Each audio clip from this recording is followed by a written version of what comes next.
Assalamualaikum warahmatullahi wabarakatuh. Kami dari kelompok mata kuliah kewarganegaraan kelompok KPK. Kami di sini bersama saudara Mas Mada akan sedikit membahas tentang permasalahan keresahan dalam masyarakat terhadap kebijakan pemerintah.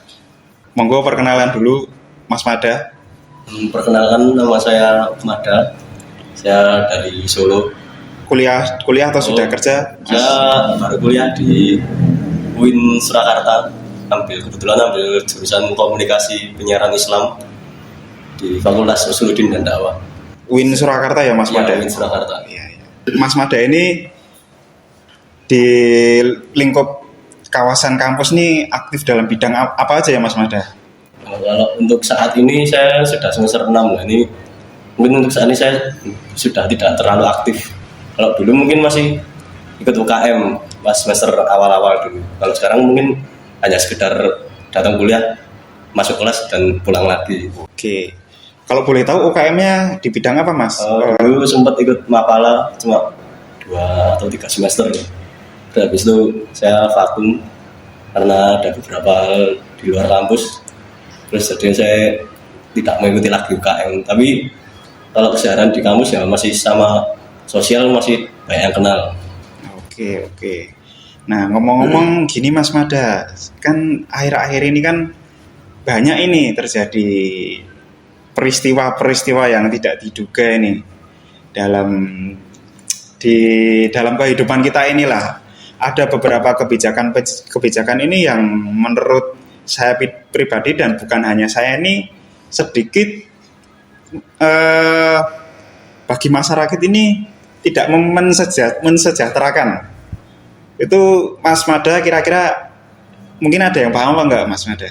Kalau kebijakan politik itu sudah pastinya akan mempengaruhi kehidupan kita baik secara sosial, ekonomi atau dalam segala aspek dalam kemasyarakatan kita, karena ya mencakup semua keputusan pemerintah itu akan berdampak pada kita. Jadi bagaimana kita menyikapinya juga. Mungkin begitu. Kalau mungkin ada berapa undang-undang atau apa bisa dipertanyakan lagi. Nah ini soalnya Mas Mada, ini saya tuh penasaran.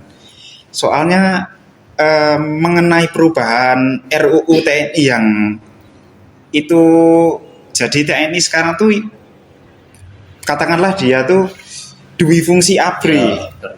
Ya, yang peran TNI ini dia tuh semakin luas di bidang ranah sipil yang seharusnya sipil itu yang menaruh tempat itu tapi malah itu oleh TNI. Kira-kira menurut Mas Mada pendapatnya bagaimana ya? Ya itu kalau menurut saya itu mungkin mengganggu. Mungkin kalau saat ini belum kelihatan, tapi kalau untuk 3 atau 4 tahun ke depan akan kelihatan. Karena perubahan rancangan undang-undang TNI itu memperluas peran militer di ranah sipil, menimbulkan sejumlah kekhawatiran dan perdebatan di kalangan masyarakat sipil, akademisi, serta pengamatan pertahanan. Karena militer itu seharusnya ranahnya ya di ranah pertahanan negara, bukan merambah ke ranah sipil. Ranah sipil harus diurusi oleh orang-orang sipil juga. Kalau nantinya peran militer masuk ke ranah sipil, ditakutkan akan terjadi dui fungsi ABRI yang sudah berlalu, contoh pada zaman Orba.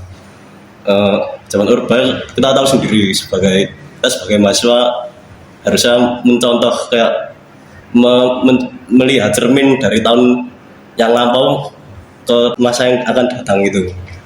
Ditakutkan nanti kalau terjadi dui fungsi ABRI, peran kita sebagai sipil nanti sangat-sangat bisa terganggu oleh ranah sipil, karena toh militer itu kan punya wewenang sendiri dan juga akses ke kayak persenjataan lah, ke hukum itu yang lebih di atas dari kita orang-orang sipil.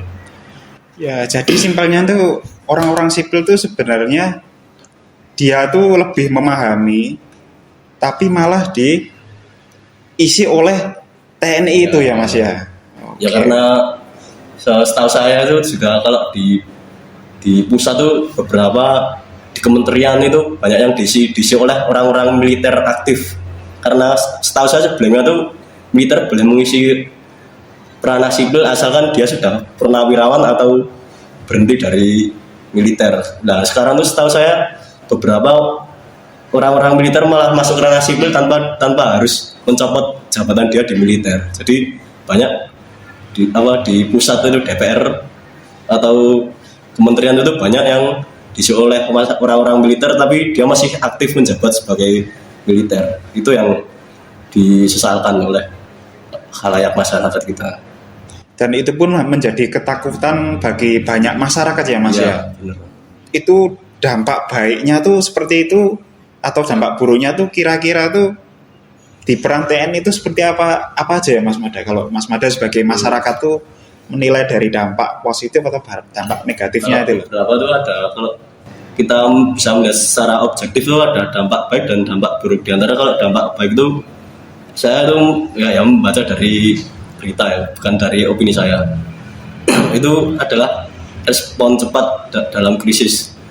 Yaitu karena TNI itu memiliki kemampuan logistik, disiplin, dan struktur organisasi yang baik sehingga dapat membantu penanganan bencana alam, pandemi atau konflik sosial secara cepat dan efisien. Nah itu dampak positifnya kalau ada semisal ada kayak bencana alam atau kayak kemarin pandemi Covid itu bisa mungkin lebih cepat ya Mas lebih ya. Cepat. Karena kan tahu TNI militer tuh emang pada dasarnya kecepatan tanggapan itu. Oke. Terus beberapa dampak positifnya itu adalah memperkuat keamanan nasional dalam situasi tertentu seperti penanganan terorisme atau ancaman non konvensional. Keterlibatan TNI dalam memperkuat sistem pertahanan dalam negeri itu mungkin bisa menjadi garda depan dalam pertahanan nasional. Itu mungkin dampak baik, tapi itu tidak secara mutlak. Mungkin dalam dampak baiknya itu mungkin penanganan pada penanganannya masyarakat ya. Ya. Oke. Mungkin dampak buruknya tadi Mas Mada sudah menjelaskan di awal tadi ya. Nah kemudian ini ada satu dampak yang memberikan wewenang terlalu besar bagi sebuah lembaga penegak hukum tuh kira-kira tuh seperti apa ya Mas Mada? Dampak memberikan wewenang besar tanpa lembaga hukum itu bisa memberikan pengawasan yang kuat, akuntabilitas dan mekanisme kontrol institusional, yaitu adalah berisiko tinggi menimbulkan penyimpangan dalam sistem demokrasi kekuasaan harus selalu dibatasi dan diawasi untuk menjaga keadilan dan perlindungan hak rakyat.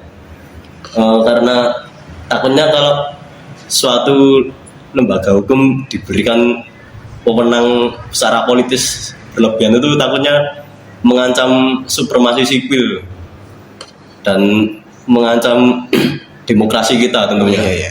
Karena kita sudah dari tahun setelah after Orde Baru itu kita sudah masuki era reformasi. Era reformasi dan demokrasi untuk saat ini setelah reformasi benar-benar begitu sehat tanpa adanya tangan-tangan otoriter seperti dahulu.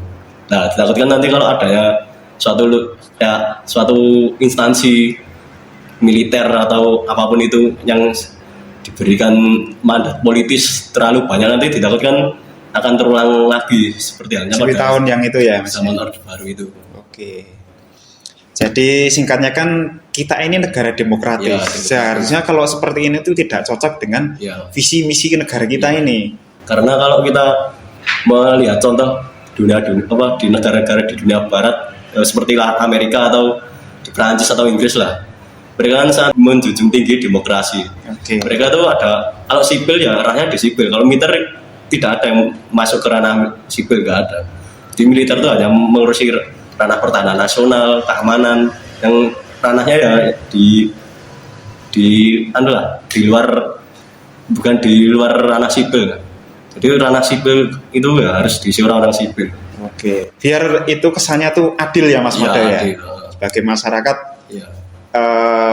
sipil tuh hanya mengurusi di bagian-bagian tertentu, tidak ikut campur kepada ranah sipil. Karena kalau militer dimasukkan ke ranah sipil itu menurut saya juga nggak cocok, karena di militer tuh ekosistemnya tuh sudah berbeda. Tidak ada demokratis, tidak ada demokrasi di dalamnya, karena mereka tuh hanya menerima utusan atau tugas dari atasannya, mereka jawabannya hanya bisa siap, dan mereka tidak boleh menyangka. Kalau kita kan di sipil dengan menjunjung tinggi demokrasi, kita bisa mendebat atau kayak mengkritik para kalau misalnya kita di perusahaan kita mengkritik bos atau atasan kita. Iya, Nah, di atasan. militer nggak bisa. Kalau militer sistemnya seperti itu mau dibawa ke sipil ya rusak juga, sebenarnya otoriter lah nanti. Iya. Ya mungkin ini salah satu contoh keresahan ya terhadap kebijakan ini. Jadi kita sebagai sesama rakyat masyarakat Indonesia seharusnya kan dalam suatu kebijakan itu harus bertindak adil. Ya maka dari itu kita tuh harus benar-benar mengamati agar tidak terjadi peristiwa-peristiwa kelam nanti yang akan terjadi pada saat ini yang menjadikan suatu ketakutan pada masyarakat. Mungkin itu saja yang bisa disampaikan dari saya dan Mas Mada. Kami dari kelompok KPK mengucapkan terima kasih dan Assalamualaikum warahmatullahi wabarakatuh.